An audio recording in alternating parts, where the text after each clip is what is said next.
আসসালামু আলাইকুম। আপনারা সবাই কেমন আছেন? আজকে আসলাম আমাদের গ্রামে নদীর ওপার হয়ে এক কাকার খেতে আসলাম। দেখুন সে পেঁপে ক্ষেতের ভিতর দিয়ে কি সুন্দরভাবে আবার বাগান ক্ষেত করছে। দেখুন কি সুন্দর দেখা যাচ্ছে। এক চটের দুই সবজি চাষাবাদ করছে। দেখুন গ্রাম অঞ্চলে কি সুন্দর একটা, দেখুন কিভাবে সে বাগান গাছ, দেখুন পেঁপে গাছের মাঝখান দিয়ে কীভাবে চাষাবাদ করে দেখা, এটা সুন্দর একটা মুহূর্ত বিকালবেলা, তাই আপনাদের ঘুরে ঘুরে দেখাচ্ছি। কি সুন্দর দেখা যায় বেগুন গাছে কি সুন্দর বেগুন ধরে রয়েছে।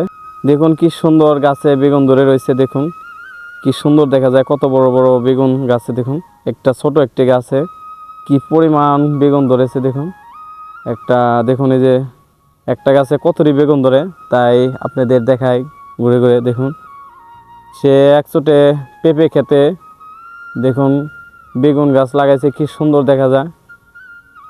তাই বিকেলবেলা আসলাম ঘুরতে, আপনাদের দেখাচ্ছি গ্রাম অঞ্চলে কৃষকরা কিভাবে চাষাবাদ করে।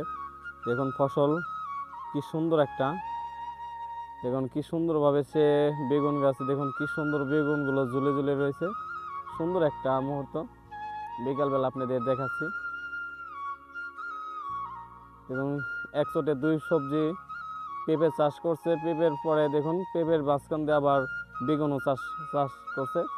তাই আপনাদের দেখাচ্ছি কি সুন্দর দেখা যায়। আমার পাশে দেখুন শুধু দুই পাশে বেগুন ক্ষেত, তাই আপনাদের ঘুরে ঘুরে দেখাচ্ছি গ্রাম অঞ্চলে চাষাবাদ করে। দেখুন মানুষ এই যে দেখুন এই যে বেগুন রক্ষার জন্য এই যে নেট দিয়ে, দেখুন পাখিগুলো যেন তাদের বেগুন ক্ষেত নষ্ট না করতে পারে, কি সুন্দরভাবে তারা বেগুন ক্ষেতে নেট দিয়ে রাখছে।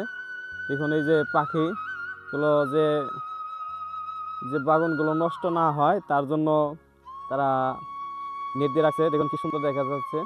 তাই আপনাদের দেখাচ্ছি গ্রাম অঞ্চলে কি সুন্দর একটা, গ্রামে যে মানুষ কৃষি সবজি চাষাবাদ করে। দেখুন এই যে ফসলগুলো কিভাবে চাষাবাদ করে আপনাদের আমি দেখাই।